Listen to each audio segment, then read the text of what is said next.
Hello friends, ඉතින් අද video එකෙන් අපි කතා කරන්න යන්නේ කවුරු හරි කෙනෙක් ගේමින් ෆෝන් එකක් හොයනවනම් ප්‍රධාන වශයෙන්ම බලන්න ඕනි කරුණු පහක්. ඒ කියන්නේ කරුණු පහක් කියන්නේ ගේමින් ෆෝන් එකක් තෝරන කෙනෙක් ගේමින් ෆෝන් එකක්ම තෝරන කෙනෙක්. ඒ කියන්නේ වෙන ෆෝන්ස් නෙවෙයි, කියන්නේ all in one ෆෝන්ස් නෙවෙයි, බජට් එකට හරි කොහොම හරි ගේමින් ෆෝන් එකක් ફોකස් කරන කෙනෙක්ට බලන්න ඕනේ top 5 things ටික. කියන්නේ ප්‍රධාන වශයෙන් බලන්න ඕනේ කරුණු පහක් ගැන තමයි අද කතා කරන්නේ. ඉතින් එක දිගට පොඩ්ඩක් වීඩියෝස් කියන්න අමාරු වුණා, මොකද වැඩත් එක්ක එක දිගට ටිකක් කියන්න අමාරුයි. ඔන්න channel එකත් එක්ක එකතු වෙලා ඉන්න අපි ඉක්මනටම එක දිගට වීඩියෝස් ටිකක් කියන්න හිතන් ඉන්නවා. ඉතින් අද කතා කරන්නේ නැහැ කලින් කියපු මාතෘකාව ගේමින් ෆෝන් එකක්ම හොයන කෙනෙක්ට. ඒ කියන්නේ වැඩිපුරම ගේමින්ම ෆෝකස් කරලා ගේමින් ෆෝන් එකක්ම හොයන කෙනෙක් බලන්න ඕනි කරුණු පහක් ගැන තමයි අද වීඩියෝ එකෙන් අපි කතා කරන්නේ. ඉතින් channel එකට අලුත් එක්ක කෙනා නම් අනිවාර්යෙන් subscribe කරලා එකතු වෙන්න. ඕගොල්ලන්ගේ අදහස් අනිවාර්යෙන් පල්ලෙන් කමෙන්ට් එකක් දාන්න සහ ඕගොල්ලන්ට මොන හරි ඕනි කරන දේවල්, ඒ කියන්නේ ඔයාලගේ කතා කරගන්න අවශ්‍ය දේවල්, මොන හරි වීඩියෝස් වලින් ඔයාලට ඕනි කරන දේවල් තියෙනවනේ ඒවත් පල්ලෙන් කමෙන්ට් එකක් දාන්න. අපි ඒව ගැනත් අනිවාර්යෙන් ඉදිරියේදී කතා කරනවා. ඉතින් channel එකත් එක්ක එකතු වෙලා ඉන්න. අද අපි බලමු top 5 things. හරි, ඒ කියන්නේ ප්‍රධාන වශයෙන්ම තව ඊට වඩා කරුණු ගොඩක් එන්න බලන්න පුළුවන් හැකියාව තියෙනවා. හැබැයි අපි මෙතනදී ගන්න ප්‍රධාන වශයෙන් කරුණු පහක් අරගෙන තමයි ගේමින් ෆෝන් එක ෆෝකස් කරන කෙනෙක්ට බලන්න පුළුවන් ප්‍රධාන කරුණු පහක් තමයි අද අපි කතා කරන්නේ. ඉතින් අංක 1 විදිහට අපි ගන්න ඕනේ ප්‍රොසෙසර් එක. ඉතින් ගේමින් ෆෝන් එකක්ම, ඒ කියන්නේ ගේම් ෆෝකස් කරන කෙනෙක් අනිවාර්යයෙන්ම ෆෝන් එක බලන්න ඕනි ප්‍රොසෙසර් එක කොහොමද කියලා. ඉතින් මෙතනදී Snapdragon version එකකට යනවද MediaTek version එකකට යනවද කියන එක ඕගොල්ලෝ තීරණය කරන්න ඕනේ. මොකද හැබැයි Snapdragon version එක ගත්තොත් මේක පොඩ්ඩක් මිලෙන් අධික වෙන අවස්ථාවල් තියෙනවා. ගොඩක්ම බජට් එකක් හොයන කෙනෙක් නම් MediaTek Helio G90 විදිහට යන්න පුළුවන්. Dimensity තියෙනවා, Dimensity series එක යනවා, Helio ඒ විදිහට යනවා. ඉතින් ඒ විදිහට ඔයාලට එතනදී කැමති මේ දෙකෙන් එකක් ඕගොල්ලෝ එතනදී තෝරගන්න සිද්ධ වෙනවා. ඉතින් මෙතනදී processor එක මම කලින් කිව්වා Qualcomm Snapdragon version එක යනවා, MediaTek Dimensity series එක යනවා, Helio ඒ set එක යන්නේ. ඉතින් ඊට අමතරව Helio එක මම කලින් කිව්වේ Helio MediaTek Helio ඒ විදිහට යනවා. ඉතින් මෙතනදී ඔයගොල්ලන්ට Helio එකක් Helio version එක සාමාන්‍යයෙන් ගත්තොත් Snapdragon version එක පොඩ්ඩක් ගාණින් වැඩි. සාමාන්‍යයෙන් එහෙම තමයි තියෙන්නේ. මොකද සමහර තැන්වලදී කියන්නේ ගොඩක්ම වෙලාවලදී MediaTek එකට වඩා Snapdragon එක powerful තියෙනවා. ඉතින් අර සමහරක් version Snapdragon එකත් අඩු version වලදී ඉතින් ඊට වඩා අඩු version එකකදී Dimensity එකේ MediaTek එකේ performance වැඩි. ඒක ඉතින් ගානත් එක්ක වෙනස් වෙන්නේ. ඉතින් ඔයාලට ප්‍රධාන වශයෙන්ම ගත්තොත් මේ ඔප්ෂන් දෙක තියෙනවා, Snapdragon සහ MediaTek Helio Dimensity ඒ version ටික තියෙනවා. ඉතින් ඔයාලා processor එක ටාගට් කරන්න ඕනේ අනිවාර්යෙන්. පළවෙනි දේ ගේමින් ෆෝන් එකක් තෝරගන්න ඕනේ අනිවාර්යෙන් processor එක බලන්න ඕනේ. ඒක තමයි අනිවාර්යෙන්ම ඔයා මුලින්ම බලන්න ඕනේ එක. ඉතින් ඔයා Snapdragon version එකකට යනවනේ Snapdragon 678 ওই series ටික තමයි තියෙන්නේ. ඉතින් සාමාන්‍යයෙන් Snapdragon එකේ 78 වගේ ඒවා යනකොට පොඩ්ඩක් ගාන වැඩි. ඉතින් ඒක ගැන අනිවාර්යෙන් සැලකිලිමත් වෙන්න ඕනි. ඉතින් සැලකිලිමත් වෙන්න ගාන වැඩි. ඉතින් ඒ වගේ Snapdragon version එකේ ඒවා MediaTek එක අරකට සාපේක්ෂව ගාන අඩුයි. ඉතින් එතනදී පොඩ්ඩක් ඔයා සැලකිලිමත් වෙන්න. සාමාන්‍ය MediaTek එකක් බලනවා නම් Dimensity එකේ 810 920 1020 මත Helio G96 97 98 99 කියන ওই version ටික සාමාන්‍යයෙන් ඔයාලට කියන්නේ Helio එකෙන් බලනවා නම් සාමාන්‍යයෙන් 50000 40000 50000 60000 වගේ price range එකකදී ඒ වගේ ෆෝන් එකක් ඕගොල්ලන්ට select කරගන්න පුළුවන්. MediaTek Helio එකෙන් බලනවා නම් Snapdragon එකෙන් යනවා නම් පොඩ්ඩක් ගාන ඊට වඩා වැඩි වෙන්න පුළුවන්, ඉඩකඩ වැඩි. ඉතින් අනිවාර්යෙන් පළවෙනි දේදී ඔයා අනිවාර්යෙන් processor එක ගැන සැලකිලිමත් වෙන්න ඕනේ. ඊළඟ එක තමයි display එක. කියන්නේ refresh rate එක සහ resolution එක. සාමාන්‍යයෙන් මේ විදිහ නම් ගොඩක්ම budget range එකේ phones වල අපිට 90 Hz නෙවෙයි 90 Hz බලා ගන්න පුළුවන්, 120 Hz බලා ගන්නම පුළුවන්. ඉතින් ඔයා ගේමින් ෆෝන් එක ફોකස් කරනවා නම් අනිවාර්යෙන් ගේම් එකක් ගහද්දී අනිවාර්යෙන් ඩිස්ප්ලේ එක ස්මූත් එක අපිට බලපානවා. ඉතින් ඒ හින්දා ගොඩක්ම හොඳයි. ඒ 90 Hz බලනවා නම් අවුලක් නැහැ. ඉතින් ගොඩක්ම හොඳයි 120 Hz ෆෝන් එකක් ඔයා සිලෙක්ට් කරගන්නවා නම්. ඉතින් මම මෙතනදී ෆෝන්ස් මොනවද කියන එක ගැන කියන්නේ නැහැ. මෙතනදී ඔයාලා බලන්න ඕනේ ප්‍රධානම කරුණු පහක් ගැන තමයි කතා කරන්නේ. අපි ඒ ඔප්ෂන් තියෙන ෆෝන්ස් ගැනත් ඉස්සරහදී අනිවාර්යෙන් වෙන වීඩියෝ එකක් කතා කරමු. මොකද මේකත් එක්ක ඒවා කතා කරන්න ගියොත් මේ වීඩියෝ ගොඩක් දික් වෙන්න පුළුවන්. ඉතින් දෙවෙනි කාරණාව ඩිස්ප්ලේ එක. කියන්නේ refresh rate එක සහ resolution එක. ඒක යටතේ ගත්තොත් එම ඩිස්ප්ලේ එකේ refresh rate එක 90 Hz හෝ 120 Hz වලින් තියෙන එකක් තමයි ඔයගොල්ලන්ට හොඳ. ඒ කියන්නේ 90 Hz කියන එක සාමාන්‍යයෙන් හොඳයි. ගොඩක්ම හොඳයි. ඔයාලට 120 Hz වගේ ෆෝන් එකක් සිලෙක්ට් කරගන්න පුළුවන්.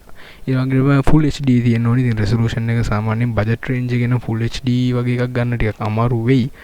සාමාන්‍ය 70,000ක් 80,000ක් වගේ යනකොට ඒ වගේ එකක් හොයාගන්න පුළුවන්. ඉතින් 1080p resolution එකත් එක්ක එහෙම තියෙන එකක් තෝරගන්නවා නම් ගොඩක් හොඳයි. ඉතින් ඒක ඔයාලගේ තීරණයක්. ඉතින් refresh rate එක තමයි ගොඩක්ම බලා ගන්න ඕනේ.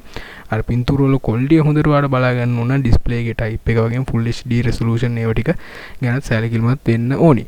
ඉතින් AMOLED display එකක්. ඉතින් සාමාන්‍යයෙන් budget range එකේ ගොඩක් phones වල අඩුයි AMOLED ඒවා. ඉතින් LCD ඒවා තියෙනවා. ඉතින් LCD එකක් තිබ්බ කියලා ප්‍රශ්නයක් වෙන්නේ නැහැ. game එකක් play කරන්න ඕනි කෙනෙක්ට 90 Hz වගේ refresh rate එකක් 120 Hz වගේ refresh rate එකක් තියෙන කෙනෙක්ට වගේ phone එකක් බැලුවොත් LCD display එකක් ඉතින් එච්චරම අවුලක් නැහැ. ඒ වුණාට ඔයාලට හොඳටම gaming performance එකේ gaming experience එක හොඳටම ගන්න ඕන නම් AMOLED display එකක් තියෙන එකක් තෝරගන්න වෙනවා. හැබැයි සමහරක් AMOLED display තියෙනවා green line එක එන අවස්ථාවල්. ඉතින් ඒ වගේ දේවල් ගැනත් අනිවාර්යෙන් සැලකිලිමත් වෙන්න ඕනේ. මොකද ෆෝන් එක ගන්න කලින් මම මේක නිකන් ටිප් එකක් විදිහට කියන්නම්. ඔයා ගන්න හිතාගෙන ඉන්න ෆෝන් එක තියෙන අද මේ කතා කරන කරුණු පහ අනුව ඔයාලට මොකක් හරි ෆෝන් එකක් ඔයා තෝරගත්තොත් තෝරගන්නවා නම් ඔයා පොඩ්ඩක් ඒ ෆෝන් එකේ නම Google කරලා බලන්න මේ ෆෝන් එකේ green line issues මීට කලින් ඇවිල්ලා තියෙනවා කියලා Google එකේ වාර්තා කරලා තියෙනවද කියලා. මොකද ඔයාලට ChatGPT එකෙන් අහන්න පුළුවන් නැත්නම් Google එකේ search කරලා බලන්න පුළුවන්. එතකොට මේ ෆෝන් එක පාවිච්චි කරනවා තෝරගන්න ෆෝන් එක පාවිච්චි කරන කෙනා ඒව ගැන අප්ඩේට් දාලා දිනවා Google එකේ ඔය GSM එකේ එහෙම දාලා තිනවා. green line එනවද නැද්ද කියන එක ගැන ඒගොල්ලෝ idea එකක් දීලා දෙන. ඉතින් ෆෝන් එකේ green line එන එක ගැන මම කලින් වීඩියෝ එකක් කරලා තිනවා. ඒකත් බලන්න. ඉතින් display එක පැත්තෙන් ගත්තොත් එimhe ওই ටික තමයි අපිට කතා කරන්න තියෙන්නේ. ඉතින් ඊළඟ තුන්වෙනි කාරණා තමයි RAM එක සහ storage එක. ඉතින් මෙතනදී RAM එක සහ storage එක අපිට වැදගත් වෙනවා game එක lag වෙන්නේ නැතුව සුපිරියටම ප්ලේ කරගන්න. ඒ කියන්නේ ලැග් එකක් නැතුව ගේම් එකක් ප්ලේ කරන්න නම් අනිත් කිසිම දෙයක් හොඳ තිබ්බත් නැහැ RAM එකේ ස්ටෝරේජ් එක අනිවාර්යෙන් වැදගත් වෙනවා. ඉතින් මිනිමම් 6GB RAM එකක් තමයි රෙකමන්ඩ් කරන්න පුළුවන්. 8GB වලට තියෙනවා නම් ගොඩක් හොඳයි. ඉතින් ස්ටෝරේජ් එක ගත්තොත් එහෙම ඒකත් 256 512. ඉතින් ඒ වෙච්ච ප්‍රශ්නයක් නැහැ. ඉතින් ඒකෙත් ස්ටෝරේජ් එකේ තියෙන version දෙයක් ඔය UFS 2.2 එක කියලා එකක් තියෙනවා. UFS 3.1 කියලා එකක් තියෙනවා. ඉතින් ඒ දෙකෙන් එකක් පොඩ්ඩක් ස්ටෝරේජ් එක ගැන චෙක් කරද්දී ඕගොල්ලන්ට හොයාගන්න පුළුවන්. ඒ version දෙකෙන් එකක් ගන්නවා නම් ස්ටෝරේජ් එක පැත්තෙන් ගත්තොත් ඒකත් හොඳයි. ස්ටෝරේජ් එකේ capacity එක 256 දෙයක්. ඉතින් ඒ වගේ දෙයක් ප්‍රමාණවත් අවුලක් නැහැ. මෙතනදී RAM එක ගැන කතා කරාම 6GB RAM එක සමහරක් ෆෝන් වල තියෙනවා virtual RAM එකක් ඇඩ් කරගන්න පුළුවන්. ඉතින් virtual RAM එකකින් වෙන්නේ අපි storage එකෙන්ම කොටසක් වෙන් කරලා PC වල storage එක වැඩි කරගන්නවා වගේම RAM එක වැඩි කරගන්නවා වගේම storage එකකින් කෙවල් කොටසක් අරන් තමයි RAM එක එහෙම virtual වැඩි කරන්නේ. ඉතින් එතනදී අපිට සමහර වෙලාවට ඒක ටිකක් කාලයක් යද්දී ඒකේ performance අඩු වෙන්න පුළුවන්. ඒ හින්දා ඔයාලා RAM එක සහ storage එක ගැන සැලකිලිමත් වීමේදී අනිවාර්යයෙන් ෆෝන් එකේ internal RAM එක ෆෝන් එකේ එන internal RAM එක ෆෝන් එකේ physical RAM එකක් එනවනේ අපි වෙනම virtual ගහගන්න එක නෙවෙයි physical normal ෆෝන් එකේ එන RAM එක 6GB වත් minimum තියනවාද කියලා check කරගන්න. minimum 6GB තිබ්බම ප්‍රමාණවත්. ඔය සමහර ෆෝන්ස් තියෙනවා minimum ෆෝන් එකේ තියෙන 4GB ඊට අමතරව ෆෝන් එකේ virtual ගහගන්න පුළුවන් 8GB 12GB ඔය වගේ යනවා. ඉතින් ඒ වගේ දේවල් කාලයක් එක්ක යද්දී performance අඩු වෙන්න බලනවා. ඒ හින්දා පුළුවන් තරම් RAM එක සහ storage එක අතින් ගත්තොත් එහෙම minimum 6GB virtual RAM එක නෙවෙයි virtual RAM එක ගහගන්න එක වෙනම කතාවක්. minimum phone එකේම inbuilt 6GB RAM එකක් හෝ 8GB RAM එකක් තියෙනවද කියන දේ ගැන අනිවාර්යෙන් සැලකිලිමත් වෙන්න. ඒ දේ අනිවාර්යෙන්ම ඕනිද.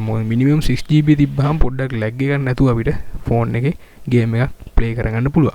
ඉතින් ඊළඟ ගත්තොත් එහෙනම් battery life එක සහ charging එක සාමාන්‍යයෙන් ගත්තොත් එහෙනම් දැන් වෙනකොට නම් බජට් ෆෝන් එක සාමාන්‍යයෙන් 40000 50000 ෆෝන් එකක් ලංකාවේ හැටියට බජට් කියන්නේ ඉතින් 30000 40000 50000 තමයි. පිට රටවල් වල ගත්තොත් නම් ඉතින් අපේ රටේ හැටියට බැලුවොත් එම 80000 90000 වගේ යන ෆෝන් තමයි ඒ රටවල බජට් ෆෝන් වෙන්නේ. ඉතින් ලංකාවේ විදිහට ගත්තොත් මිනිමම් බැටරි ලයිෆ් එක සාමාන්‍යයෙන් බැටරි කැපැසිටි එක මිලිඇම්පී 5000ක්වත් තියෙන බැටරියක් ඕගොල්ලෝ ෆෝන් එකක් සිලෙක්ට් කරගන්න ඕනේ. ඉතින් මිලිඇම්පී 5000 බැටරියක් නම් මේ වෙනකොට තියෙන ෆෝන්ස් ගොඩක් ඒවා තියෙනවා. බජට් ඒවා තියෙනවා. ඉතින් ඒ හින්දා ඒක ඇත්තටම ප්‍රශ්නයක් වෙන්නේ නැහැ. ඊළඟට තමයි charging එක fast charging option එක. සාමාන්‍යයෙන් අඩුම වශයෙන් 18 watt watt 18න් වගේ තියෙන watt 18න් fast charge වෙන phones තියෙනවානේ. අන්න ඒ වගේ phone එකක් minimum මේ කියන්නේ අඩුම වශයෙන් watt 18න් charge වෙන phone එකක් ඔයාලා සිලෙක්ට් කරගන්න නම් ගොඩක් හොඳයි. ඉතින් එහෙම නැත්නම් පොඩ් 18ට වැඩි වෙනවා නම් හොඳයි. ඒක ප්‍රශ්නයක් නැහැ. අඩුම මිනිමම් ඕගොල්ලෝ පුළුවන් නම් at least ඒ කියන්නේ අඩුම වශයෙන් ගත්තොත් පොඩ් 18න් ෆාස්ට් charge වෙන එකක්වත් සිලෙක්ට් කරගන්න. ඉතින් මිලියම්පී 5000ක එකක් පොඩ් 18න් charge වෙනවා කියන්නේ පොඩ්ඩක් වෙලා යනවා charge වෙන්න. ඉතින් අඩුම වශයෙන් මම කියනවා බජට් එකටම හොයනවා නම් පොඩ් 18වත් සිලෙක්ට් කරගන්න. මොකද පොඩ් 12 13 ඒ වගේ අඩු ප්‍රමාණ වලින් charge වෙන ඒවා තියෙනවා. ඉතින් ඒවා ගොඩක් වෙලා යනවා ෆෝන් එක charge වෙන විශේෂයෙන් මිලියම්පී 5000ක වගේ බැටරියක් charge වෙන සෑහෙන වෙලාවක් යනවා. එතකොට ඉතින් බජට් එකේ තියෙනවා. ඉතින් ඊට වඩා වොට් ප්‍රමාණය වැඩි වෙන ෆාස්ට් charge වෙන ඒවා. ඒක පොඩ්ඩක් ඕගොල්ලෝ තීරණය කරගන්න ෆෝන් එකක් ගන්න කලින් පොඩ්ඩක් ඒක හොයලා බලන්න. ඒකේ මොනවද තියෙන ස්පෙක්ස් මොනවද ඒවා ටික පොඩ්ඩක් වෙනම හොයලා බලන්න. ඉතින් පස්වෙනි කාරණාව හැම වීඩියෝ එකකදී මම කියන දේ තමයි කූලින් සිස්ටම් එක සහ ගේමින් ෆීචර්ස්. ඉතින් ප්‍රධාන වශයෙන් සැලකිලිමත් වෙන්න කූලින් සිස්ටම් එක ගැන. මෙතනදී ගොඩක් බජට් ෆෝන්ස් වල I think gaming cooling system එකක් කියනවා අඩුයි. ඒ කියන්නේ මෙතනදී මේ කූලින් සිස්ටම් එක සහ ගේමින් ෆීචර්ස් කියන එක ප්‍රධාන වශයෙන් අපි මෙතනට ඇඩ් කරේ. මොකද ගේම් එක ප්ලේ කරද්දී අපිට දන්නා සමහරක කෝල්ස් එනවා, නොටිෆිකේෂන් එනවා, එක එක ඒවා එනවා. ඉතින් ඒකට අපිට ගේම් එකක් හරියට ප්ලේ කරගන්න බෑ. බාධාවක් වෙනවා. ඉතින් මේ වගේ දේවල් වලදී ওই ගේමින් ෆීචර්ස් කියන එක වැදගත් වෙනවා. මොකද ගේමින් මෝඩ් එක ගේමින් ටූල්ස් කියලා වෙනම ඇප් එකක් එනවා ෆෝන්ස් වල. අපි කලින් කතා කරා DOOGS mini එක. අන්න ඒකේ තියෙනවා ගේම් මෝඩ් එකක්. ඒක සාමාන්‍යයෙන් බජට් රේන්ජ් එකෙන් ඔයගොල්ලන්ට ගන්න පුළුවන්. AliExpress එකෙන් උනත් ගෙන්නලා අඩු ප්‍රමාණයකට අඩු මුදලකට ගන්න පුළුවන් එක. මෙහෙන් ගන්නවා නම් ටිකක් ගන්න වැඩි. එහෙන් ගන්නවා නම් සාමාන්‍ය අඩු මුදලකට ගන්න පුළුවන්. ඉතින් ඒවේ තියෙනවා ගේම් මෝඩ් කියලා එක. ඉතින් දැන් ලංකාවේ තියෙන සමහර ෆෝන්ස් වලත් ගේමින් මෝඩ් එකක් තියෙනවා. ගේමින් ටූල්ස් කියලා වෙනම ඇප් එකක් එනවා. ඉතින් ඒ ඇප් එකෙන් අපිට පුළුවන් නොටිෆිකේෂන් බ්ලොක් කරන්න, කෝල් බ්ලොක් කරන්න, ඒ වගේ ඔප්ෂන්ස් ඒ ඇප් එකේ තියෙනවා. ඉතින් එහෙම ඇප් එකක් තියෙන ෆෝන් එකක් ඔයගොල්ලෝ සිලෙක්ට් කරගන්න. ඉතින් කූලින් සිස්ටම් එක ගත්තොත් එහෙම සමහර ෆෝන්ස් වල ඉන්බිල්ට්ම කූලින් සිස්ටම් එකක් එනවා. ඉතින් එහෙම එන ෆෝන්ස් නම් මම දන්න තරමින් ලංකාවේ අඩු මුදලකට ගන්න බැරි වෙයි. එහෙම නැත්තම් ඉතින් ඔයාලට කරන්න පුළුවන්. මම අනිත් වීඩියෝස් වලත් කියලා දිනවා. ඉතින් මම වීඩියෝස් කීපයක් කරලා දිනවා. කූලින් ෆෑන්ස් ගැන කතා කරලා දිනවා. කූලින් ෆෑන්ස් ගැන නම් දෙකයි කතා කරලා තියෙන්නේ. රෙකමන්ඩ් කරන්න පුළුවන් කූලින් ෆෑන් එකක්. ඒ කියන්නේ පොඩ්ඩක් පවර්ෆුල් කූලින් ෆෑන් එකක් ඔයගොල්ලෝ තෝරගන්න. මොකද ඒතකොට ෆෝන් එක හීට් වෙන එක අඩු වෙනවා. ඒතකොට ෆෝන් එකට වෙන්න තියෙන ඩැමේජ් එක අඩු කරගන්න පුළුවන්. විශේෂයෙන් ෆෝන් එකක් හීට් වෙනවා නම් ගොඩක්ම හීට් වෙනවා නම් ඒක බලපානවා ඔයාගේ ෆෝන් එකේ බැටරියට වගේම ඩිස්ප්ලේ එකට. ඒ හින්දා අනිවාර්යෙන් කූලින් සිස්ටම් එකක් ඔයාලා රෙකමන්ඩ් කරගන්න හොයාගන්න ඕනි. අනිවාර්යයෙන්ම ගේමින්ම ෆෝකස් කරන්න. මොකද ෆෝන් එකේ තියෙන ගේමින් ෆෝන් එකේ එන තෝරගන්න ගේමින් ෆෝන් එකේ එන කූලින් සිස්ටම් එක සමහර වෙලාවට ෆෝන් එක මදි වෙන්න පුළුවන්. මොකද අපේ වටපිටාවේ තියෙන රස්නේ තියෙන වාතාවරණයත් එක්ක ඒක ෆෝන් එකට කොච්චර හොඳ ගේමින් ෆෝන් එකක් වුණත් සමහරක් වෙලාවට ඒක රත් වෙන්න තියෙන ඉඩකඩ ගොඩක් වැඩි. ඉතින් ඔයා පුළුවන් තරම් ගේමින්ම ෆෝකස් කරලා ෆෝන් එකක් හොයන එක නම් ඊට අමතරව අනිවාර්යෙන් කූලින් ෆෑන් එකක්, කූලින් මොබයිල් කූලින් ෆෑන් එක තෝරගන්න. ඒක අනිවාර්යෙන් ඔයාට වැදගත් වෙයි ෆෝන් එකේ ආයු කාලය වැඩි කරගන්න. ඉතින් ওই ටිප්ස් පහ තමයි ප්‍රධාන වශයෙන් ওই things ওই ටික පහ ගැන තමයි අද වීඩියෝ එක කතා කරේ. ඒ කියන්නේ ප්‍රොසෙසර් එක, ඩිස්ප්ලේ එකේ රිෆ්‍රෙෂ් රේට් එක, රෙසලූෂන් එක, RAM එක, ස්ටෝරේජ් එක, ඊළඟ බැටරි ලයිෆ් එක සහ කූලින් සිස්ටම් එක වගේම ගේමින් ෆීචර්ස් කියන ටික. ඉතින් ওই ටික තමයි ප්‍රධාන වශයෙන් ගේමින් ෆෝන් එකක් හොයන කෙනෙක්ට බලන්න තියෙන ප්‍රධානම කරුණු පහ. ඉතින් අර all in one ෆෝන් එක සහ ඔය කැමරා වලට ફોකස් කරන කෙනෙක් බලන්න ඕනේ කරුණු මොනවාද? ඒව ගැන අපි ඉස්සරහට අනිවාර්යෙන් වීඩියෝස් වල කතා කරනවා. ඉතින් අද පළවෙනි වීඩියෝ එක මේ සීරීස් එකේ මේ වගේ දෙයක් සම්බන්ධයෙන් කතා කරන එක. ඉතින් මෙතනදී අපි පළවෙනි වීඩියෝ එකේ තෝරගත්තේ ගේමින් ෆෝකස් කරලා ෆෝන් එකක් හොයන කෙනෙක්ට බලන්න ඕනේ ප්‍රධානම කරුණු පහක් ගැන තමයි අද වීඩියෝ එකෙන් කතා කරේ. ඉතින් ඔයාලා අදහස් අනිවාර්යෙන් පල්ලෙන් කමෙන්ට් එකක් දාන්න. එහෙනම් අපි ඉක්මනින්ම තවත් අලුත් වීඩියෝ එකකින් හම්බෙමු.